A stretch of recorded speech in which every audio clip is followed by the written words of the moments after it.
Hello everyone, welcome to Edutap. आप सभी का बहुत बहुत स्वागत है। तो आज के सेशन में हम डिस्कस करने जा रहे हैं आरबीआई ग्रेड बी 2019 के फेज 1 एग्जाम में पूछे गए एक पर्टिकुलर सेक्शन क्वांट के मेमोरी बेस्ड क्वेश्चन।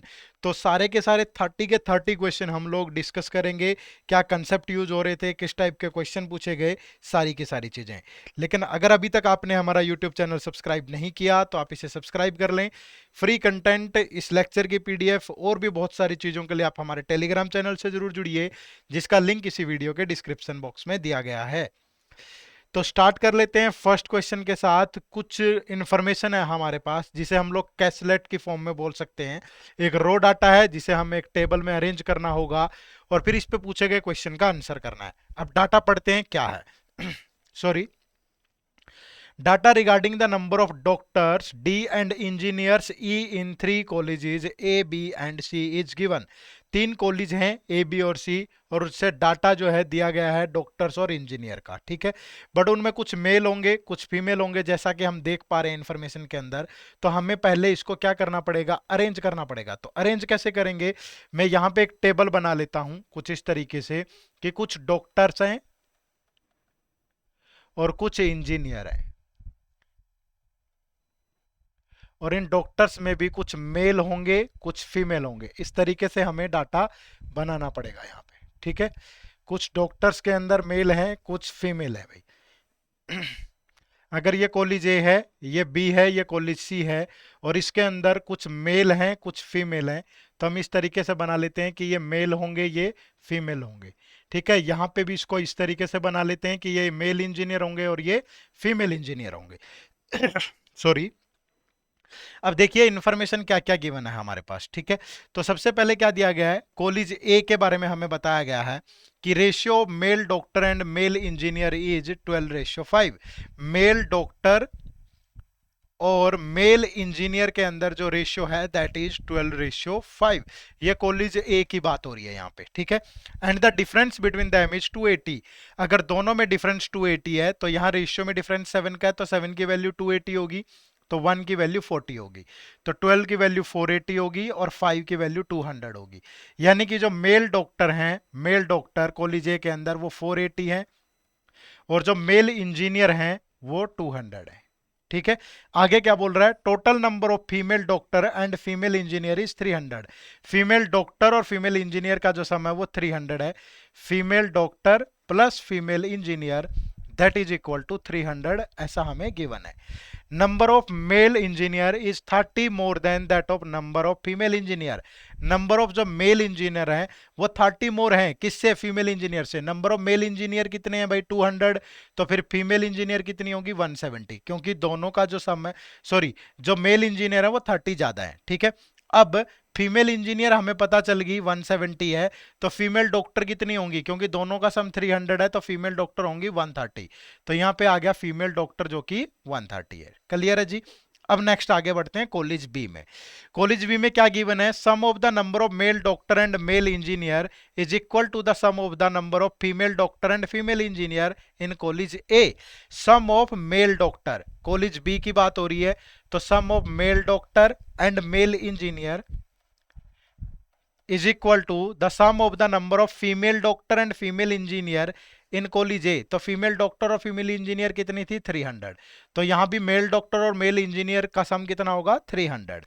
आगे देखते हैं, ratio of the male doctor and the male engineer together, male doctor plus male engineer together and female doctor and female engineer together, female doctor और female engineer together, इनका जो ratio है that is 6:7। ठीक है, अब हमें पता है कि male doctor plus male engineer 300 है, तो 6 की वैल्यू 300 होगी, तो किससे मल्टीप्लाई करेंगे, 50 से, तो 7 की वैल्यू कितनी हो जाएगी, into 50, that is equal to 350।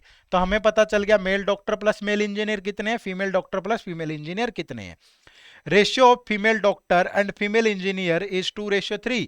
Ratio of female doctor and female engineer, तो ये जो 350 है ये 2:3 में अगर डिवाइड करेंगे तो 2 + 3 की 5 की वैल्यू होगा 350, तो 1 की वैल्यू 70 होगी। दैट मीन्स जो फीमेल डॉक्टर है वो 140 है और जो फीमेल इंजीनियर है वो 210 है, यही तो गिवन है। तो फीमेल डॉक्टर, पहले तो ये देखो फीमेल डॉक्टर यहाँ पे है, तो ये फीमेल डॉक्टर है कितनी 140, और फीमेल जो इंजीनियर है दैट इज 210। ठीक है, आगे देखिए, number of male doctor in college B is 1/3 of the number of male engineer in college C. जो मेल बी के अंदर जो मेल डॉक्टर है, ठीक है, male doctor in college B is 1/3 of the male engineer in college C. Male engineer in college C, ये बात हमें बताया गया है, बट हमें अभी नहीं पता कॉलेज सी के बारे में, तो इसको होल्ड पे रख लेंगे। अब नेक्स्ट आती है कॉलेज सी में क्या इंफॉर्मेशन है हमारे पास। देखिए, male engineer is 1.5 times the number of female doctor. जो मेल इंजीनियर हैं in college C is 1.5 times of female doctor. Female doctor का 1.5 टाइम्स है। Sum of the number of female doctor and female engineer is 550। Female doctor plus female engineer that is equal to 550. number of female engineer is 70 more than the number of female doctor. जो number of female engineer हैं वो number of female doctor से 70 ज्यादा है। अब यानी कि female engineer में से फीमेल डॉक्टर माइनस कर दूं तो दैट इज इक्वल टू 70। यही तो बोला गया है कि number of female engineer is 70 more than the female doctor. अब अगर इन दोनों का सम करेंगे तो 2 टाइम ऑफ फीमेल इंजीनियर आ जाएगा हमारे पास 620। तो जो फीमेल इंजीनियर होंगी वो होंगी 310। तो कॉलेज सी के अंदर जो फीमेल इंजीनियर हैं वो 310 हैं। क्लियर है जी। और female doctor plus female engineer ये 550 है। तो अगर 550 में से 310 माइनस करें तो फीमेल डॉक्टर कितना बचेगा, 550 minus 310 that is equal to 240। तो जो फीमेल डॉक्टर होंगी वो 240 होंगी। क्लियर है भाई। थोड़ा सा लेंदी डाटा है बट मैं आपको समझाने के लिए बहुत स्टेप बाय स्टेप बड़े प्यार से बता रहा हूं। ठीक है, चलो आगे क्या बोल रहा है। Total number of male doctor and male engineer is 760। Male doctor plus male engineer that is equal to 760। ठीक है भाई। बट अब यहां पे ये दिया गया था कि जो मेल इंजीनियर हैं वो 1.5 टाइम होंगे फीमेल डॉक्टर का। तो फीमेल डॉक्टर इज 240। अगर फीमेल डॉक्टर 240 है तो जो मेल इंजीनियर होंगे वो 240 का 1.5 टाइम होंगे दैट इज इक्वल टू 360। तो यानी कि जो मेल इंजीनियर हैं वो 360 हैं। और अगर मेल इंजीनियर 360 हैं और male engineer plus male doctor 760 है तो जो मेल डॉक्टर बच गए वो कितने होंगे 400, क्योंकि दोनों का सम 760 है तो मेल डॉक्टर होंगे 400। क्लियर है। तो कॉलेज सी से भी हमें सारी इंफॉर्मेशन पता चल गई। अब कॉलेज बी में मेल डॉक्टर और मेल इंजीनियर रहता है, क्योंकि यहां पे दिया गया था कि जो मेल डॉक्टर हैं वो 1/3 होंगे mail engineer of college C. तो मेल इंजीनियर कितने हैं कॉलेज सी के अंदर, कॉलेज सी के अंदर मेल इंजीनियर है 360। तो 360 का 1/3 लेंगे तो 1/3 of 360 that is equal to 120। तो कॉलेज बी के अंदर मेल डॉक्टर होंगे, मेल डॉक्टर की बात हो रही है, वो होंगे 120। ठीक है। और जो दोनों का सम है male doctor plus male engineer वो 300 है। अगर मेल डॉक्टर 120 है तो मेल इंजीनियर कितने बच गए 180। तो यहां पे आ जाएगा 180। क्लियर है। इस तरीके से हम इस पूरी इंफॉर्मेशन को बहुत ही आराम से सोल्व कर लेंगे। क्लियर है भाई सभी को। कोई डाउट किसी को तो बताइए। अब इस पे बेस्ड क्वेश्चन देख लेते हैं।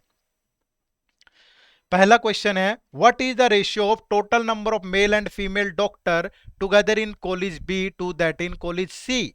कॉलेज बी के अंदर मेल डॉक्टर और female male and female doctor, college B में मेल डॉक्टर कितने हैं 120, फीमेल डॉक्टर कितनी है 140। तो टोटल सम कितना हुआ 260, 120 plus 140।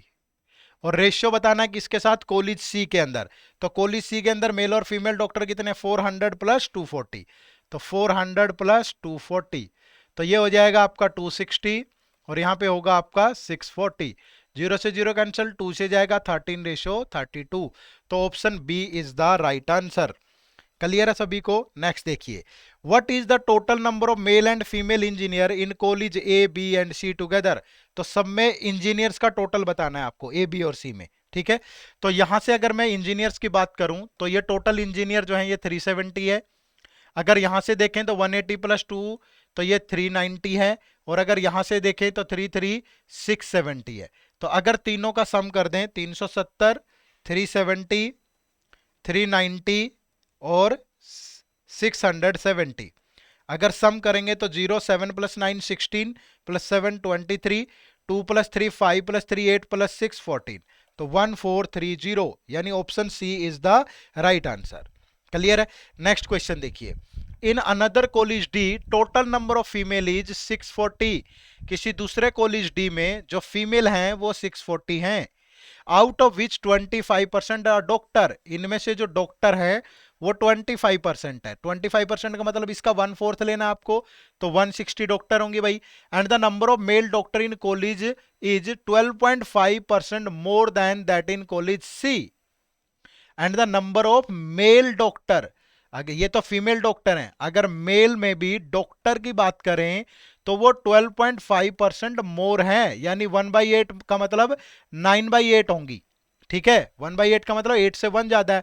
More that in college C, तो number of male doctor in college C देखो पहले, number of male doctor in college C, तो वो कितने हैं 400। ठीक है, तो 400 का कितना लेंगे भाई, 400 का 9/8, तो 400 का 9/8 कितना होगा, 8 से जाएगा 50, तो दैट इज 450, तो मेल डॉक्टर होंगे 450। ठीक है, then what is the total number of doctors in college D, तो टोटल नंबर ऑफ डॉक्टर कितने हुए 160 + 450, दैट इज इक्वल टू 610, यानी कि option A is the right answer. Clear है सबको। चलिए next question, average number of female doctor in college A B C is, average number of female doctor, तो average number of female doctor 130, 140 और 240। ठीक है, क्या लेना है 130 + 140 + 240, इसका आपको लेना है एवरेज, तो ये कितना हो जाएगा, ये 380 और ये 480, यानी 510 डिवाइड बाय 3, तो जो एवरेज होगा दैट इज 170, यानी option E is the right answer. Next देखिए question number 5, female doctor and engineer in college C is approximately what % less than the total male doctor and engineer in college A. तो सबसे पहले आपको क्या लेना है, female doctor and engineer in college C, तो college सी के अंदर फीमेल डॉक्टर, कॉलेज सी ये है, फीमेल डॉक्टर ये है, फीमेल इंजीनियर ये है, तो 240 + 310, 240 + 310, और अब क्या देखना है, what % less than the total male doctor and engineer in college A. Mail doctor and engineer, mail doctor कितने हैं 480 और इंजीनियर कितने हैं 200, तो 480 और 200, तो ये बन गया आपका 680 और यहां से ये बन गया आपका 550, तो ये बताना कि इससे कितना कम है। ठीक है, तो ये इससे कितना कम है भाई, तो 680 - 550 दैट इज इक्वल टू 130, तो 130 डिवाइड बाय 680 इंटू 100।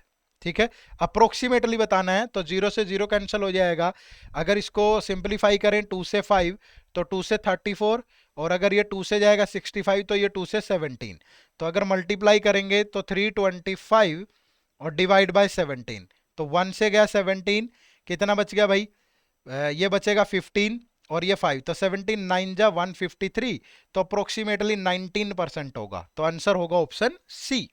क्लियर है।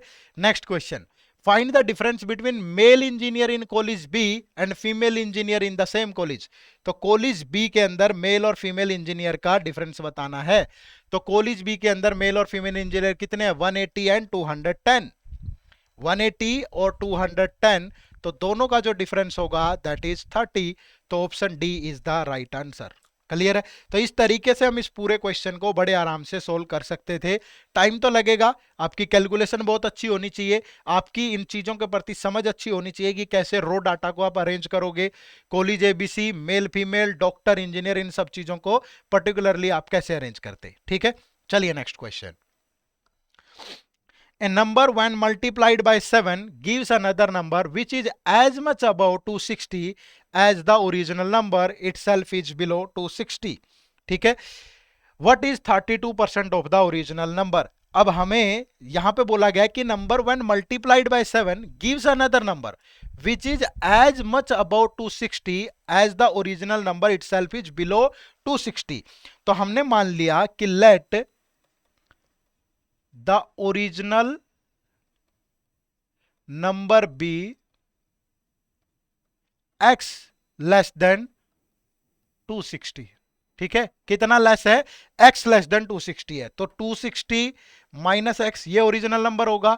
अगर इसको मैं 7 से मल्टीप्लाई करूं तो ये क्या देता है, 260 से उतना ही अबव, यानी कि 260 प्लस एक्स। ठीक है, अब यहां से x की वैल्यू निकाल लेंगे, तो ये जाएगा 260 into 7 minus 7x that is equal to 260 plus x. तो ये इधर आके माइनस हो जाए, ऐड हो जाएगा 8x, 260 उधर जाके माइनस होगा तो 260 इंटू 6 बचेगा, तो वन टाइम माइनस हो गया, तो x इज इक्वल टू होगा 260 इंटू 6 डिवाइड बाई 8। तो 2 से सिंप्लीफाई करेंगे 4, अगर 2 से करें तो 3, ये 4 से जाएगा 65 और मल्टीप्लाई कर दूं तो 195, तो x की वैल्यू आ गई 195। बट हमें देखना है नंबर क्या है, तो नंबर क्या था, नंबर हम अज्यूम करके चले थे कि नंबर भी x लेस देन 260, तो 260 माइनस अगर x कर दूं तो हमारे पास ओरिजिनल नंबर आ गया 65। बट हमें बताना है what is 32% of the original number, तो 65 का जब 32% लेंगे तो ये 5 से 13, ये 5 से जाएगा 20, ये 2 से गया 10 और 2 से 16, तो 16 3 48, 16 तो 20.8 हो जाएगा भाई। ठीक है, तो जो राइट आंसर होगा that is option C 20.8। Clear है सभी को? चलिए नेक्स्ट क्वेश्चन नंबर 8 देखिए भाई, cost price of B is rupees 180 more than the cost price of A. जो कोस्ट प्राइस ऑफ बी है, B minus A that is equal to है 180। ठीक है, A is sold at profit of 20% and B is sold at loss of 40%। The ratio of selling price of A and B is 5:4. What is the cost price of A? अब ये article A है, ये article B है। अगर A को cell किया गया 20% profit पे, तो दैट मीन्स A का 120% लेंगे, और अगर B को 40% पे सेल किया गया है तो 100 माइनस 40 B का जो सेलिंग प्राइस होगा वो इसका 60% होगा, और इन दोनों में जो रेशियो गिवन है दैट इज 5/4। अगर सिंप्लीफाई कर दूं तो ये 2, तो a by B is equal to cross multiply करने पर 5/8। बट हमें पता है कि b माइनस ए कितना है 180, तो यहां से b माइनस ए करूं तो 8 माइनस 5 3, तो 3 यूनिट की वैल्यू 180, तो 1 यूनिट की वैल्यू 60, तो 5 को भी 60 से मल्टीप्लाई कर दो दैट इज इक्वल टू 300, और 8 को भी 60 से मल्टीप्लाई करेंगे दैट इज 480। हमसे पूछा गया what is the cost price of A, तो cost price of A is 300, यानी कि option B is the right answer. Clear है? चलिए next question number 9, ratio of present ages of A and B is 6:5। A और B की जो present ages हैं, present ages में रेशियो है 6:5। After 10 year the ratio of their ages will be 7:6। After 10 year उनकी जो एज में ratio है दैट इज 7:6। तो find the difference in their present age. अब देखो दोनों की एज का जो डिफरेंस है वो 10 ईयर है, दोनों की एज 10 ईयर इंक्रीज हो रही है, और अगर मैं रेशियो को भी देखूं तो रेशियो भी सेम नंबर से इंक्रीज हो रहा है 1:1, तो दैट मीन्स ये 1 रिप्रेजेंट करेगा 10 को। तो ए की प्रेजेंट एज कितनी होगी 6 इंटू 10 60 ईयर, बी की प्रेजेंट एज होगी 5 इंटू 10 यानी 50 ईयर। तो दोनों के अगर डिफरेंस की बात करें तो 60 माइनस 50 दैट इज 10 ईयर्स, तो option C is the right answer. Clear है सबको? चलिएगा next, ratio of heights of right circular cylinder A and B is 1:2। दो राइट सर्कुलर सिलेंडर हैं जिनकी हाइट में रेशियो दिया है 1:2। Ratio of curved surface area of the right circular cylinder A and B is 2:3। Find the radius of height right circular cylinder A and B. Radius में ratio बताना है। अगर मैं कहूं कि ये राइट सर्कुलर सिलेंडर ए है, ये बी है, इसकी जो हाइट है हमने ले ली h1, और राइट सर्कुलर सिलेंडर बी की जो हाइट है वो हमने ले ली h2। अगर मैं कहूं कि इसकी जो रेडियस है वो है r1 और इसकी जो रेडियस है वो होगी r2, तो r1 और r2 में रेशियो हमें बताना है। ठीक है, अगर मैं अब किसी का भी जो कर्व्ड सरफेस एरिया होता है राइट सर्कुलर सिलेंडर का दैट इज 2πrh। ठीक है, तो a का क्या होगा 2π, r कितना है r1, हाइट कितनी है h1, और हाइट में रेशियो है 1:2। h1 अगर 1 होगा तो h2 2 होगा, यही तो बोला गया था a और b में, तो यानी हाइट कितनी होगी 1।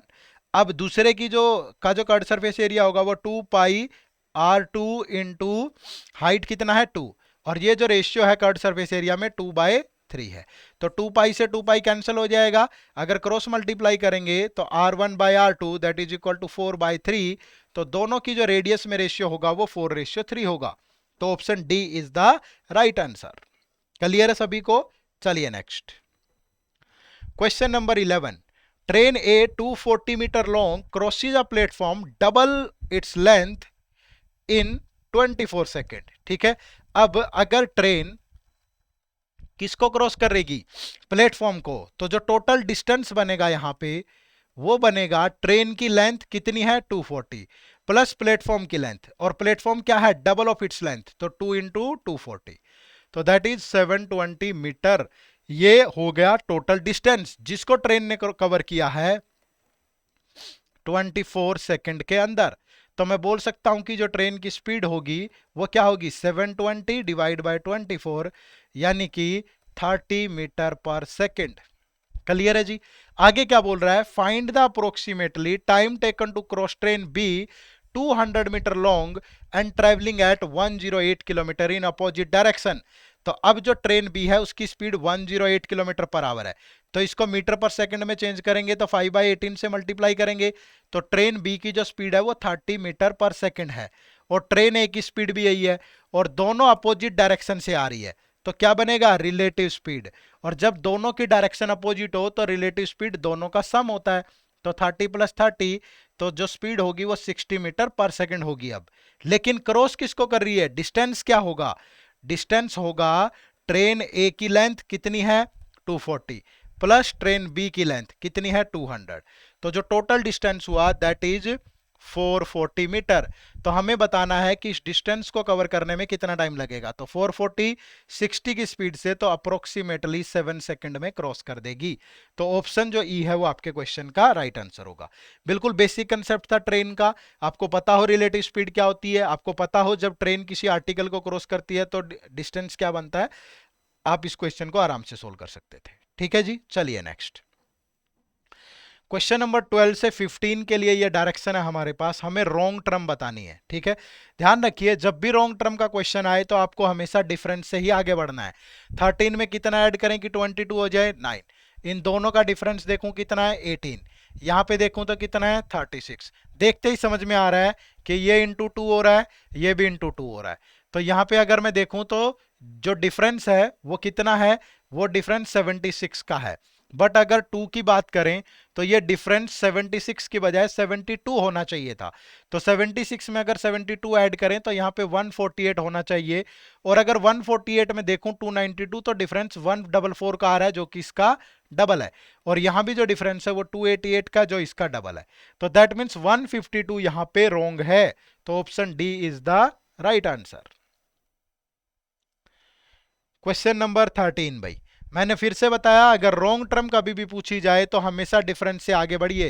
तो 4 और 15 का डिफरेंस है 11, 15 और 37 का है 22, 37 और 100 का डिफरेंस होगा 63, यहाँ पे जो डिफरेंस है वो 124, और यहाँ पे जो डिफरेंस है वो 215, और यहाँ पे जो डिफरेंस है वो कितना है भाई? अगर 2 ऐड करेंगे तो 241, तो 342। ठीक है, क्या मुझे कोई लॉजिक समझ में आ रहा है? अगर आपकी बेसिक कंसेप्ट पे पकड़ अच्छी है तो आपको लॉजिक समझ में आ जाएगा कि ये जो 342 होता है ये 7 का क्यूब -1 होता है।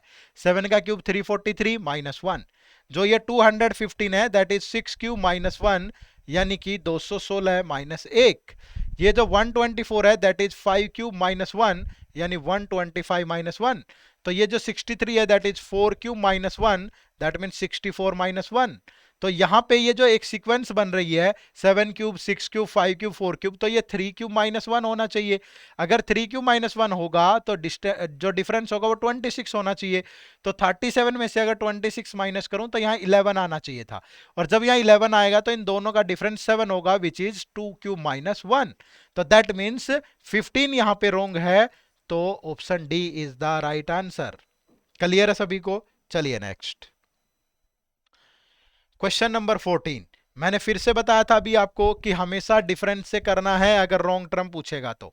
15 में कितना ऐड करोगे 5, 20 में कितना ऐड किया 7, 27 में कितना ऐड किया 10, यहाँ कितना ऐड किया 14, यहाँ कितना ऐड हो रहा है 21, ठीक है, यहाँ कितना ऐड हो रहा है 23, बट क्या कहाँ पे रॉन्ग कुछ हो रहा है हमें नहीं पता चल पा रहा। लेकिन अगर मैं फिर से देखूं नेक्स्ट स्टेप पे +2 +3 +4, तो यहाँ पे +5 होना चाहिए। 21 की बजाय अगर 19 ऐड होता तो 72 की बजाय 70 बनेगा, और 70 और 95 का जो डिफरेंस होगा वो 25 होगा, विच इज 19 में 6 ऐड करने पर आएगा। ठीक है, तो दैट मीन्स यहाँ पे 72 इज रॉन्ग, यानी option E is the right answer.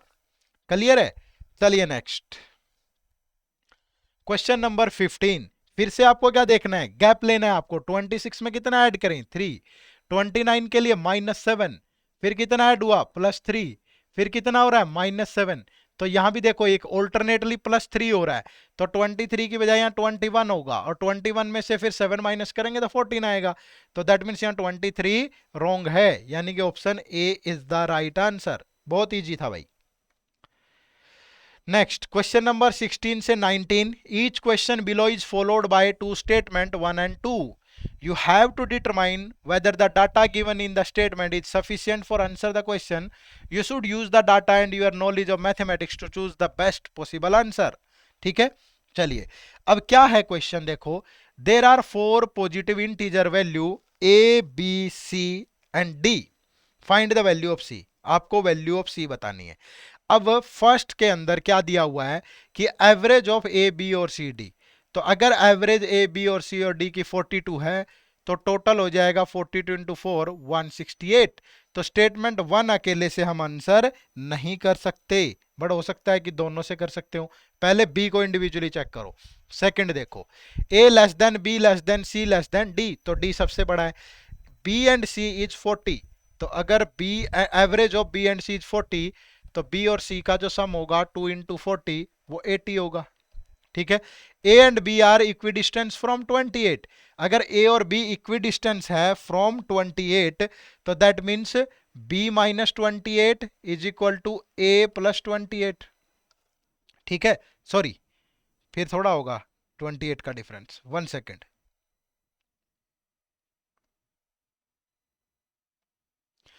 b -28, 28 minus A लेंगे। अच्छा, यही क्यों किया हमने b में से 28, क्योंकि यहां दिया गया है कि a लेस देन b है। ठीक है, तो यहां से अगर मैं देखूं तो a plus b is equal to आ जाएगा 56 के। ठीक है भाई, नेक्स्ट दिया गया है a and c are equidistance from 32। अगर a और c इक्विडिस्टेंस है तो c -32, 32 माइनस a, तो फिर से a प्लस सी आपके पास आ गया 64।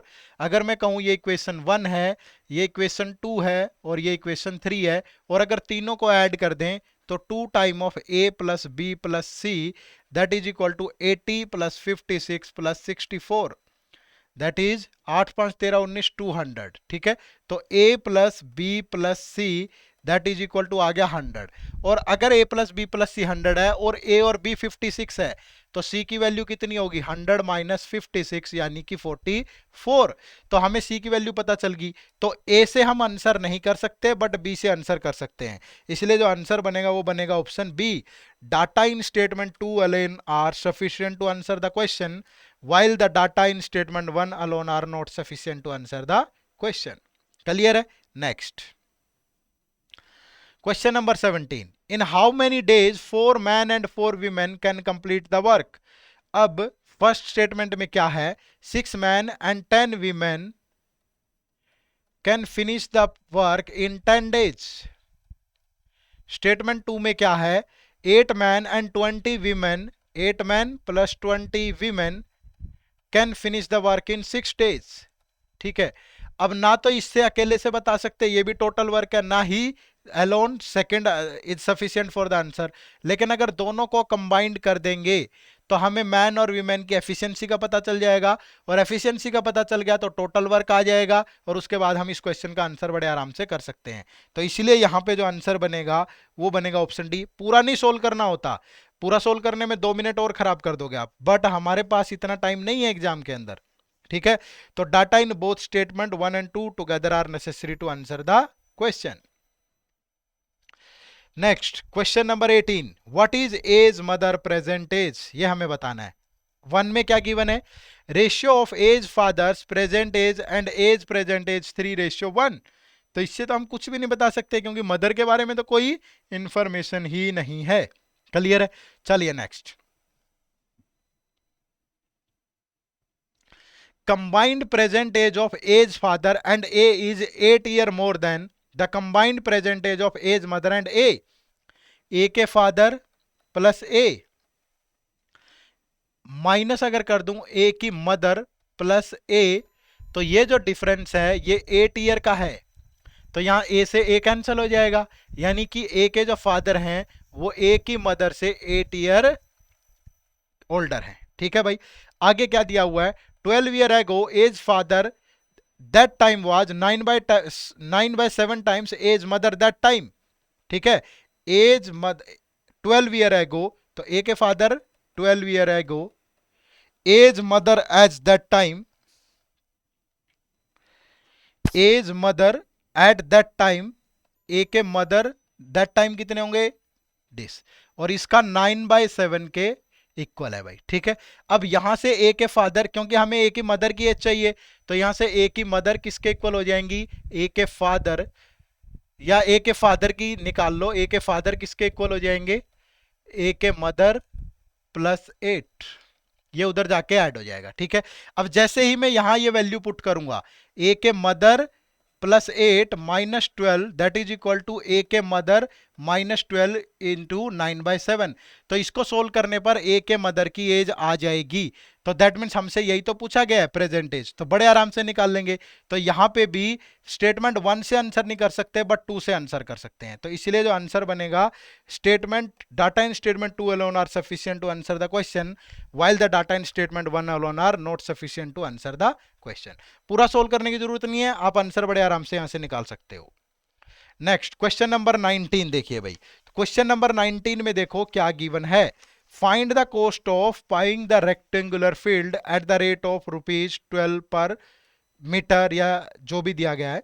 ठीक है, स्टेटमेंट 1 में क्या है, the length of a rectangular field, statement 1 में the length of a rectangular field is equal to the diagonal of a square of area 162, अगर diagonal of a square of area 162, ठीक है, and ratio of length and breadth of the rectangle is 3:2। अब उसने कहा कि जो rectangular field की जो लेंथ होगी वो एक डायगोनल के बराबर है, स्क्वायर के डायगोनल के, जिसका एरिया जो है वो 162 है। तो स्क्वायर का एरिया क्या होता है, ए स्क्वायर, तो ए स्क्वायर इज इक्वल टू 162, तो ए इज इक्वल टू हो जाएगा √162। ठीक है, ये होगा भाई। अब जो the length of a rectangular field is equal to the diagonal of a square of area this, तो इसका जो डायगोनल होगा, यहां गड़बड़ तो नहीं कर दी ना कुछ हमने, diagonal of square of area 162, तो इसका जो डायगोनल होगा स्क्वायर का, वो डायगोनल क्या होगा, डायगोनल होता है √2a, तो यहां से जो डायगोनल आएगा वो √2 इंटू 162 हो जाएगा। ठीक है भाई, तो √2 अंदर जाके मल्टीप्लाई होगा और ये 2 बाहर निकल के 2√81, या ये बन सकता है, इसको हम ब्रेक कर सकते थे, कर देते हैं। अगर यहां से देखें 162 होगा 81 इंटू 2, तो 9√2, इसको लिख सकते हैं 9√2, तो ये √2 इंटू 9√2 हो गया भाई, तो 9 इंटू 2, तो ये 18 सेंटीमीटर हो गया डायगोनल। अब ये रेक्टेंगल की लेंथ के बराबर है, तो रेक्टेंगल की लेंथ होगी 18 सेंटीमीटर, और लेंथ और ब्रेथ में रेशियो है 3:2, तो लेंथ और ब्रेथ में अगर 3:2 है तो ये 3 की वैल्यू 18 होगी, तो 2 की वैल्यू 12 होगी, इंटू 6 रहा होगा ये।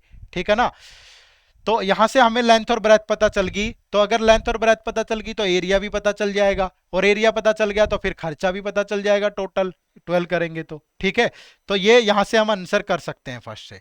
अब सेकंड की बात करें, सेकंड स्टेटमेंट से, the parameter of the rectangle is 40 metre less than the parameter of a square of area this, तो स्क्वायर का जो एरिया है वो है 4096, तो इसकी जो साइड होगी वो A square is equal to this है, तो ए होगा 64। ठीक है, और इसका जो पेरीमीटर होगा वो पेरीमीटर कितना होगा, पेरीमीटर हो जाएगा 4a, यानी 4 इंटू 64 दैट इज 256, और जो पैरामीटर ऑफ रेक्टेंगल है ये 40 मीटर लेस है इससे, तो रेक्टेंगल का जो पेरीमीटर होगा दैट इज 256 माइनस 40, 216।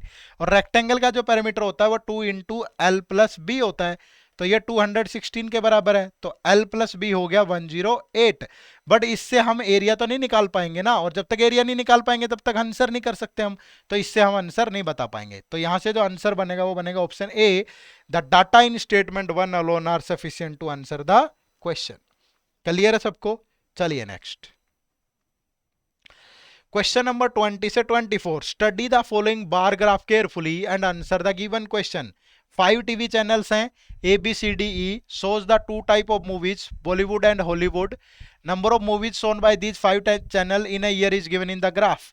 तो अब यहाँ पे दो हैं, जो ब्लू लाइन होंगे, जो ब्लू ग्राफ्स होंगे वो बॉलीवुड का रिप्रेजेंट कर रहे हैं, और जो ऑरेंज वाले हैं वो हॉलीवुड का रिप्रेजेंट कर रहे हैं, ठीक है। और ये टीवी चैनल है ए बी सी डी ई, और इधर नंबर ऑफ मूवीज दी गई हैं, ठीक है। चलो क्या क्वेश्चन है, सबसे पहले number of Hollywood movies telecasted on channel E. Channel E पे हॉलीवुड मूवी ये रहा भाई, ठीक है। एक तो ये जो डिफरेंस है ना 1 2 3 4 5, और डिफरेंस 200 का है, बीच में 5 लाइन्स हैं, डिफरेंस 200 का है, तो 200 बाय 5, तो ईच लाइन का जो डिफरेंस होगा ये 40 का होगा। तो ये फर्स्ट लाइन पे आ रहा है, तो यानी कि 600 से 40 अबव, तो चैनल ई ने हॉलीवुड मूवी कितनी दिखाई होगी, 640। हमसे पूछ रहा है what percent more than the number of Bollywood movie telecasted on the same channel. तो बॉलीवुड मूवी अगर ये 400 है, एक लाइन दो लाइन, तो 80 अबव होगा, तो ये 480 हो गया। तो हमसे पूछ रहा है कि इससे कितनी अबव है, तो 640 minus 480 that is equal to 160। तो 160 डिवाइड बाय 480 इंटू 100, ये 3 से कैंसिल होगा, तो ये कितना आ जाएगा 33.33% मोर। तो यानी option E is the right answer. Clear है सबको भाई? चलिएगा next question number 21। What is the average number of Hollywood movie telecasted on the channel B, D, E and E? B, D और E में बताना है हॉलीवुड मूवी, तो यहाँ पे कितनी होगी, ये देखो बिल्कुल मिडल में है, तो ये होगी 700, ठीक है। और D की बात करूं तो ये फर्स्ट लाइन और इसके मिडल में है, तो 820। और अगर E की बात करें तो ये फर्स्ट लाइन पे है इसके बाद, तो 640। तो दैट मीन्स हमें एवरेज बताना है 700, 820 प्लस 640, और डिवाइड बाय 3 करेंगे, तो 8 7 15 2160 divide by 3 that is equal to 720। यानी option B is the right answer. Next question number 22। What is the ratio of total number of movies telecasted on channel A and E together? तो A में कितनी movie है भाई, ये 600 है बॉलीवुड, और Hollywood कितनी 40 लेस है 400 से, तो 360। अगर किसकी बात करें E की, तो E में बॉलीवुड कितना है 480, और हॉलीवुड कितना है 640। तो दोनों का कंबाइंड रेशियो बनाएंगे 600 प्लस 360, रेशियो 480 प्लस 640, तो ये आ गया 960, और ये आपका होगा 1120, 0 से 0। अब ये 12 से कटेगा 8, और 12 से ये नहीं कट रहा भाई, तो 4 से काट लो पहले, या 16 से कट गया ये 6, ये 16 से कट गया 7, तो 6:7, यानी option B is the right answer. Next question number 23। What is the difference between the number of Bollywood movies telecasted on channel A and C?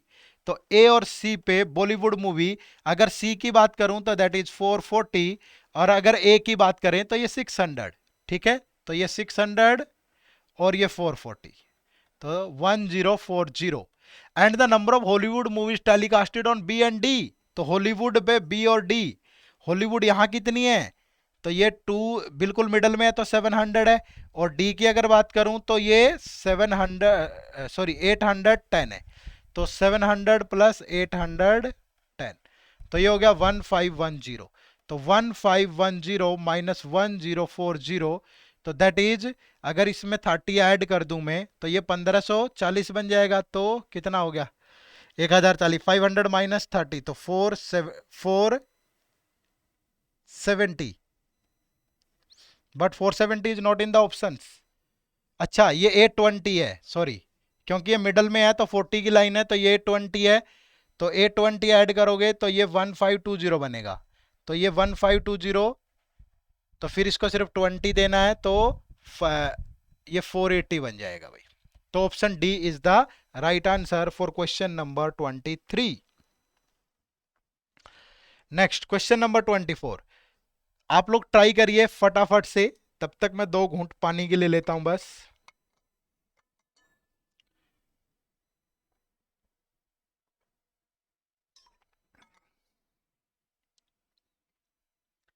30% of the Bollywood movies telecasted on Channel E and 20% of the Hollywood movies telecasted on the same channel were on historical event. तो how many movies telecasted on channel E were on historical event? तो बॉलीवुड और Hollywood, ये बॉलीवुड है ये Hollywood है, ठीक है। किसकी बात हो रही है? ई की। तो बॉलीवुड में कितनी मूवी है भाई? That is 480। यहां पे हॉलीवुड की कितनी टेलीकास्ट हुई है? 640। अब इसमें से 30% जो है वो किस पे हैं? हिस्टोरिकल इवेंट पे। तो इसका 30% लेंगे तो 144। ये कितनी है? 20%। तो इसका 20% लोगे तो 128। दोनों का अगर सम कर दें तो दैट इज 272, यानी option E is the right answer. Clear है सभी को? Next question. A shopkeeper sold a wristwatch at 20% discount to Sohan, and Sohan sold this watch at the profit of 12.5% for rupees 2700. The find the discount. अगर सोहन की बात करें, सोहन ने ये घड़ी जो है 20% के डिस्काउंट पर खरीदी थी, ठीक है। तो 20% का मतलब है 1/5। तो यानी कि एमआरपी अगर सोहन के लिए 5 था तो डिस्काउंट कितने का हुआ? डिस्काउंट हुआ 1 का। तो सेलिंग प्राइस कितना रहा होगा? 4 सोहन के लिए। बट सोहन ने ये आगे सेल कर दी, ठीक है। अब आगे जब सेल की तो 12.5% का प्रॉफिट लिया। 12.5 का मतलब 1/8, यानी सोहन का अगर सीपी 8 था तो प्रॉफिट 1 का, तो सेलिंग प्राइस कितना रहा होगा? 9। अब सोहन का जो सेलिंग प्राइस है वो 2700 है, तो 9 की वैल्यू 2700, तो 1 की वैल्यू कितनी रही होगी? 300। तो सोहन के लिए जो कॉस्ट प्राइस था, कब? जब उसने सेल की। बट उसने जो खरीदी थी तो ये उसके लिए कॉस्ट प्राइस था ना। जो दुकानदार का सेलिंग प्राइस है वो सोहन के लिए कॉस्ट प्राइस था। तो दुकानदार के लिए सेलिंग प्राइस 4 है और यहां पे सोहन के लिए कॉस्ट प्राइस 24, तो 4 की वैल्यू 2400। किससे मल्टीप्लाई करें? 600 से। तो 1 इंटू 600, तो दैट मीन्स जो डिस्काउंट मिला था वो 600 का था। तो option A is the right answer. Clear है सबको? चलिए next question number 26। A person travels a total distance of 1260 kilometre partly by bike and partly by car. Total जो डिस्टेंस है बाइक और कार से वो 1260 किलोमीटर ट्रेवल किया जा रहा है। And the speed of bike and car is 4:3। जो बाइक और कार की स्पीड है वो 4:3 के अंदर है। If the distance travel by car is 180 kilometre more than that of by bike, अगर कार से बाइक से 180 किलोमीटर ज्यादा ट्रेवल किया गया तो what is the ratio of time taken by car and bike to travel? ठीक है। अब अगर कार और बाइक का जो डिफरेंस है वो 180 है और बाइक और कार का जो सम 1260 है, अगर दोनों को ऐड कर दें तो 2 times of car that is equal to 1440 kilometre. तो उसने कार से कितना ट्रेवल किया? 720। तो बाइक से कितना किया होगा? 1260 माइनस 720, यानी कि 540 किलोमीटर। ठीक है। तो बाइक से ट्रेवल किया है 540 किलोमीटर और कार से ट्रेवल किया है 720 किलोमीटर। अगर मैं कहूं कि ये स्पीड 4x है, ये 3x है, ठीक है, और ये डिस्टेंस है, तो हमें इनके टाइम में रेशियो बताना है। किसका? कार और बाइक का। तो कार से कितना टाइम लगेगा? 720 बाई 3x, और बाइक से कितना टाइम लगेगा? 540 डिवाइड बाई 4x। x से x कैंसल, 3 से जाएगा 240, और ये 4 से गया तो ये 1 4 फिर 20 14, तो 3 4 12, ये 135, तो 240 और 135। तो फिर ये किससे जाएगा? 5 से जाएगा, तो ये 568, तो ये 5 से गया 27।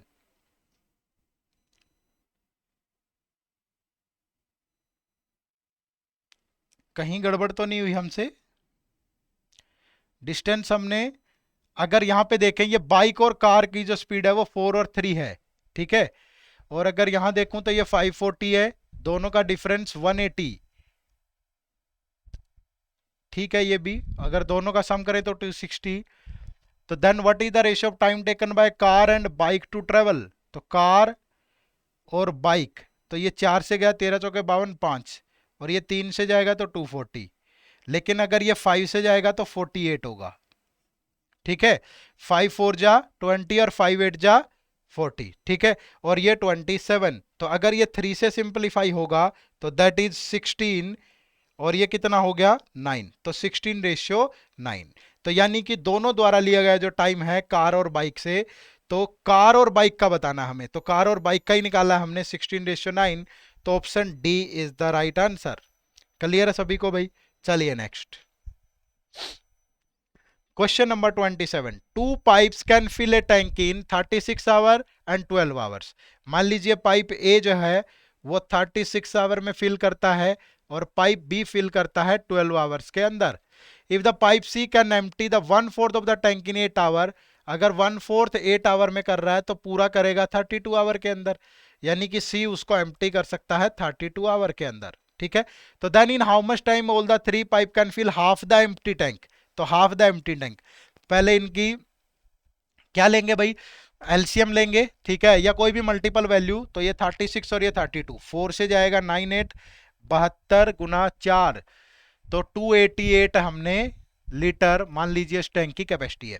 36 से डिवाइड करोगे इसकी एफिशिएंसी आ गई 8, 12 से करोगे 12 दूनी 24, 12 चौका 48, ठीक है भाई, 32 से करोगे तो -9, ठीक है भाई, तो 288 का हाफ फिल करना है, तो डिवाइड बाय 2 यानी 144 फिल करना है, तो 144 divide by A B C तीनों चलेंगे, तो ए और बी 8 और 24 फिल करेंगे, सी 9 एम्प्टी करेगा, तो 144 डिवाइड बाय 23, ठीक है भाई, और ये 23 से जाएगा तो 23 का 138, तो 6 बाय 23 आवर लगेंगे।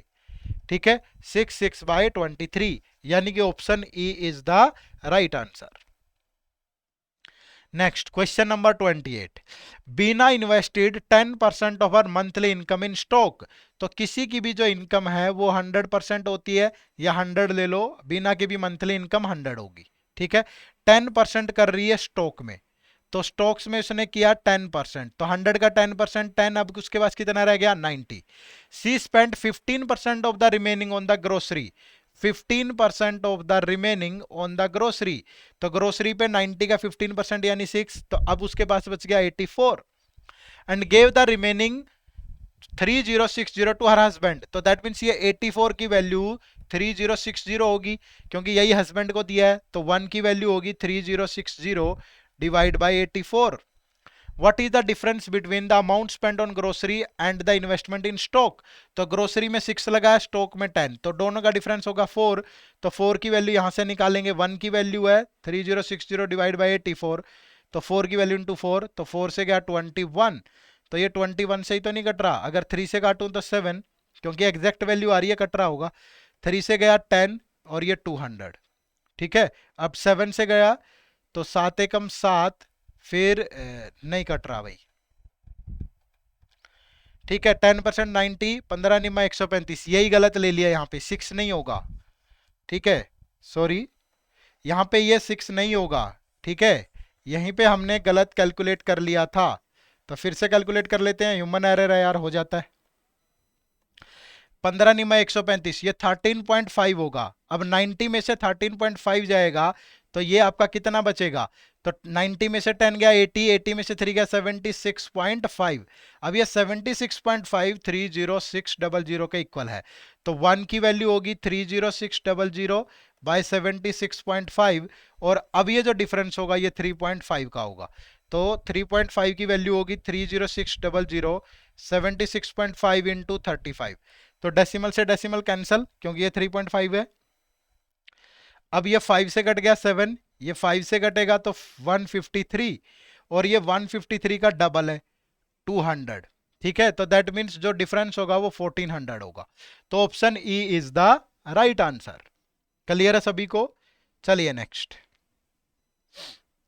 Cost of 4 shirts and 3 trousers is ₹700, अगर 4 शर्ट प्लस 3 ट्राउजर अगर लिए जाएं तो टोटल कॉस्ट है 1700।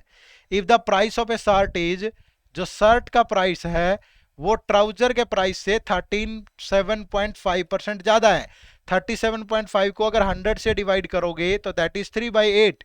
ठीक है, तो यानी कि अगर ट्राउजर 8 का है तो शर्ट 11 की होगी।